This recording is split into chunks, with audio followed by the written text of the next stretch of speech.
Truth or Dare was meant to be a harmless game, a light-hearted activity to break the ice at our engagement party, surrounded by friends and family. But instead, it turned into a ticking time bomb, one that detonated everything we had built together. At first, the party was perfect. The decorations were stunning, the food was delicious, and everyone was laughing and celebrating our love. Jake, my fiancé, was glowing with pride as he introduced me to his college friends and distant relatives. I felt like I was on top of the world, basking in the joy of the moment. Then, someone, probably one of Jake's overenthusiastic cousins, suggested the game. At the beginning, it was light and innocent. People asked silly questions about embarrassing childhood moments and dared each other to do ridiculous dance moves or try out accents. The kind of things that make everyone laugh. But as the night went on and the champagne kept flowing, the questions grew bolder and the dares became riskier. Jake's best friend, Matt, leaned back in his chair with a mischievous grin and turned his gaze toward me. "Truth or dare, Sophie?" he asked. I hesitated. All eyes were suddenly on me, the bride-to-be. "Truth," I said cautiously. Matt's grin widened. "What's the biggest lie you've ever told Jake?" The room fell into silence. My heart pounded in my chest. I could feel Jake's gaze on me, a mixture of curiosity and amusement. I tried to brush it off. "Oh, come on, Matt. That's too serious for a party." But Matt didn't back down. "Hey, it's the rules of the game. You have to answer." I looked at Jake, whose playful smile gave me the encouragement I needed. Maybe being honest would make everything okay. So, I swallowed hard and decided to tell the truth. "Fine." The biggest lie I told Jake was that I didn't date anyone else during the first few months of our relationship. The silence was deafening. Jake's expression shifted from playful to confused, and then to something darker. "What do you mean?" he asked, his voice tightening. I tried to explain, my words rushing out. It wasn't serious. We weren't exclusive yet, and it didn't mean anything. I didn't think it mattered once we became official. But Jake cut me off, his tone cold. "But you lied. All this time, you let me believe I was the only one. Why would you keep that from me?" The tension in the room was palpable. I could feel everyone's eyes on us, the weight of their stares pressing down like 1,000 pounds. "Jake, it wasn't a big deal," I pleaded, my voice shaking. "I didn't want to hurt you over something so trivial." Jake's gaze darkened. "To me, it is a big deal," he said, standing up. His voice cracked as he added, "Especially tonight, the night we're celebrating our future together." I reached for his hand, but he pulled away, his hurt evident in his eyes. It cut me to the core. "Jake, please don't do this here," I begged. But it was too late. He took a deep breath, reached into his pocket, and pulled out the engagement ring. "I can't do this right now," he said, placing the ring on the table. Gasps filled the room as he walked out.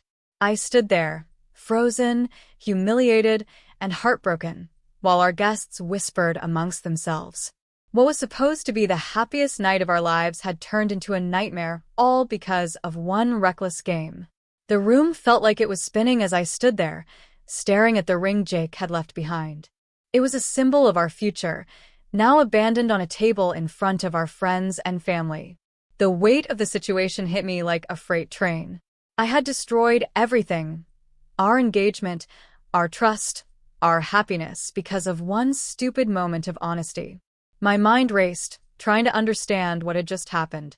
I could hear whispers, the low murmur of people trying to piece together what had gone wrong. I could feel the sting of their judgment, the awkwardness thick in the air. "Sophie, maybe you should go talk to him," one of Jake's cousins, Ellie, suggested gently as she approached me. "He's probably just really upset." I nodded numbly, but didn't move. I couldn't. How could I fix this? How could I make Jake understand that I never meant to hurt him? That the past didn't matter anymore? That all I wanted was to spend my life with him? The sting of tears welled up in my eyes, but I refused to let them fall. This wasn't the time. Not in front of everyone, not in front of the people who had been there to celebrate us just moments ago. I glanced around the room. Some people were still drinking, some were talking quietly, and a few had already begun to leave, clearly uncomfortable with the attention. I felt the heat of embarrassment rise in my chest, the shame of knowing I had been the cause of this disaster. And then there was Matt. I saw him standing near the door, looking uncomfortable but somehow smug. His grin had faded, but there was still something in his eyes that made my blood boil. He had started this mess. It had been his question, his dare, that had set everything off. I wanted to confront him, to scream at him for ruining everything. But part of me knew that if I did, it would only make things worse. So, instead, I turned and walked toward the door, determined to find Jake. As I stepped outside, the cool night air hit me, and for a moment, I felt a bit of clarity. I needed to apologize. I needed to make him see that I was still the woman he had fallen in love with. I found Jake near the car, his arms crossed, staring out into the street. His back was stiff, his posture closed off. "Jake," I said softly, walking up to him. He didn't turn to face me. "Jake, please listen," I pleaded. He let out a frustrated sigh and finally turned to face me. His eyes were red, his voice rough. "Why didn't you just tell me, Sophie? Why keep something like that for me? I thought we were building something real." "I thought we were too," I said, my tears starting to slip past my defenses. "But I panicked. I didn't want you to think I was still caught up in the past. I wanted everything to be perfect, and now I've ruined it all." Jake's expression softened just a little. "You didn't ruin it all, but lying to me, hiding things from me, that does damage, Sophie. I trusted you. And now, I don't know if I can anymore." I felt my heart break at his words. "I'm sorry. I'm so sorry, Jake. I made a mistake, but I love you. I need you to know that. I want this to work. I want us to work." Jake was silent for a long time, his eyes searching mine. Then he took a deep breath. "I need time, Sophie," he said quietly. "I can't make any decisions right now. Any decisions right now. I need to figure this out. I need to think." The words hit me like a punch. Okay, I understand," I whispered, my voice barely audible. He turned away, walking back toward the car, leaving me standing alone in the dark. As I watched him go, I couldn't help but wonder if we would ever be the same again. The sound of Jake's footsteps echoed in the distance, and I stood there, frozen, as the weight of what had just happened settled on me. The engagement party was over, but the damage had only just begun. I had made a choice to be honest, but now the truth felt like a double-edged sword, one that had cut through everything I held dear.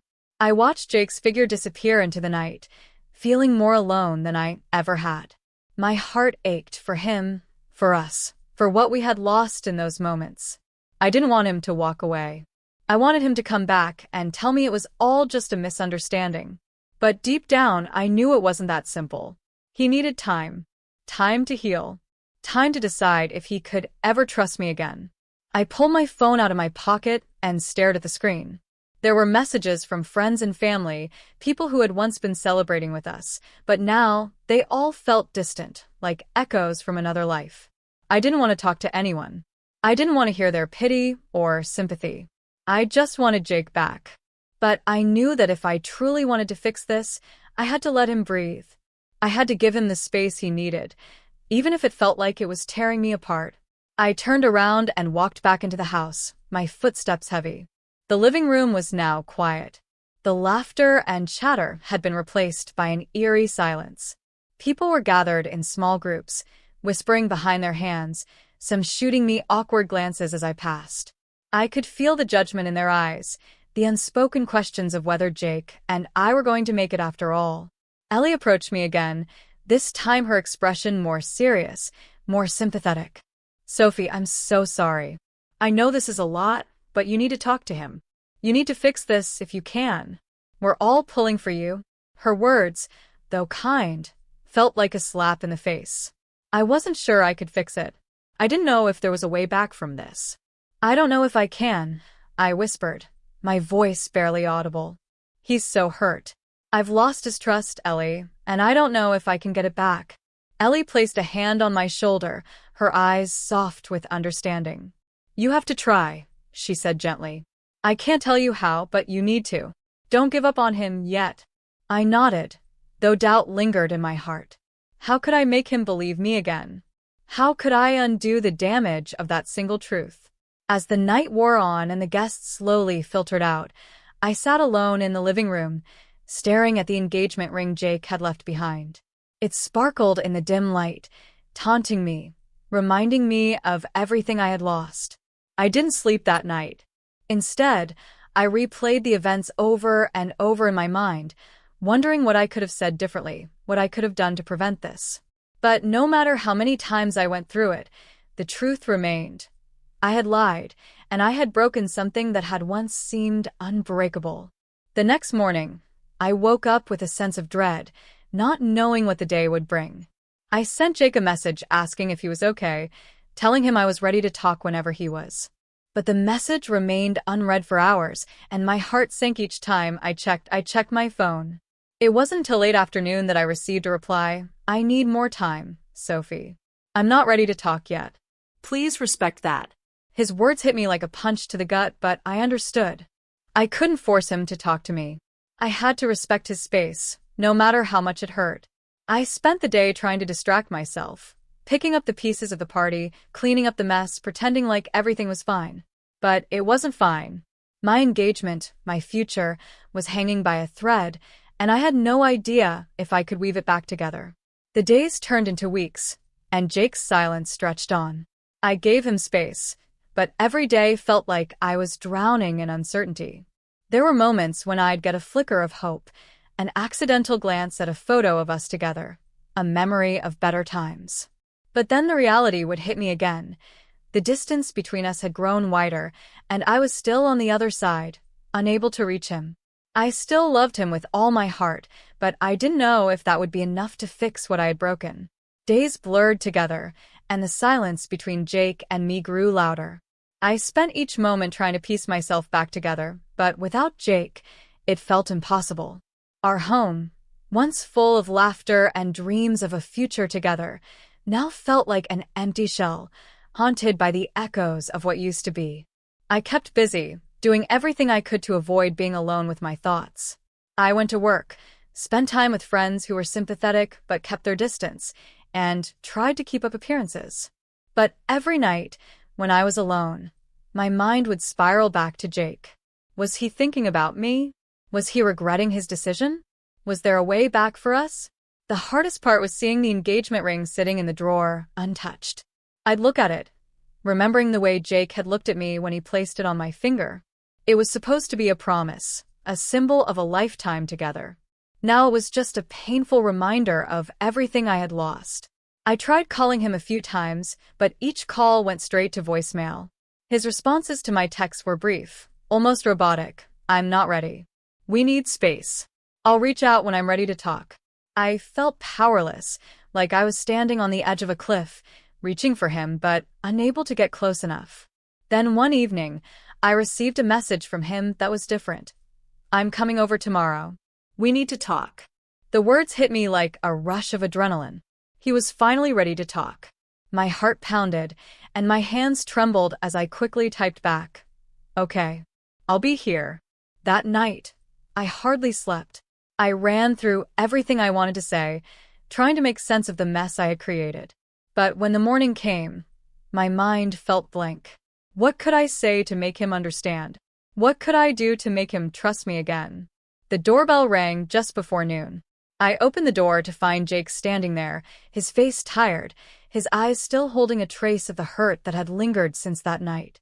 He wasn't wearing the engagement ring. "I didn't know if you wanted me to wear it," he said softly, his gaze never fully meeting mine. "I didn't want to make this harder," I swallowed, fighting the lump in my throat. "You don't have to wear it. It's okay." He nodded, stepping inside. The space between us felt charged, heavy with everything we hadn't said. I could feel the distance between us, and I knew that, even though he was here, it wasn't going to be easy. "I've been thinking a lot," Jake began, sitting down on the couch. "About what happened, about what you said, and what I did." I sat across from him, my hands in my lap, trying to calm my racing heart. "I've been thinking too," I said, my voice barely above a whisper. "I made a huge mistake, Jake. I hurt you, and I'm so sorry. I never meant to lie to you. I thought I was protecting us, but all I did was push you away." He ran a hand through his hair, clearly frustrated, but I could see he was listening. "I get that. I really do. But the thing is, I didn't just feel hurt. I felt like you didn't trust me enough to tell me the truth. And that's what really stung. I thought we were building something together, Sophie. I thought we could be open with each other about anything. And when you hid something like that from me, it made me question everything. It made me wonder if you were still keeping things from me, if I could ever trust you again." His words hit me hard. I could hear the pain in his voice, and it made me ache in ways I hadn't expected. "I understand," I said quietly. "And I don't blame you for being hurt. I made a mistake, and I have to live with that. But I want to be better. I want to rebuild your trust. I don't want to lose you. I love you, Jake. I don't want to let this ruin us." Jake was silent for a long moment, his gaze fixed on the floor as he processed everything. Then, finally, he looked up at me, his eyes softening just a little. "I don't know if I can just forget about it. I don't know if I can just turn off how hurt I feel. But I'm willing to try. I need time, Sophie. I need to see that you're serious about this. That you're committed to us." Tears welled up in my eyes, and I nodded. "I'm committed. I promise you, Jake. I'll do whatever it takes. I don't want to lose you." There was a long pause, and for a moment I thought he might leave. But then, slowly, he stood up and walked over to me. He didn't say anything at first. He just pulled me into an embrace, holding me close. I could feel the warmth of his body, and for the first time in what felt like forever, I let myself hope. "We'll figure this out," he said softly, his voice thick with emotion. "But it's going to take time. And I'm not making any promises right now. But I'm willing to try." I closed my eyes, clinging to the hope that, maybe, just maybe, there was a way back from this. It wasn't going to be easy, it wasn't going to be quick, but if we both worked at it, if we were both willing to fight for each other, we could rebuild. And that was enough for now. Thanks for watching. Do not forget to like and comment and press bell icon for more cheating stories.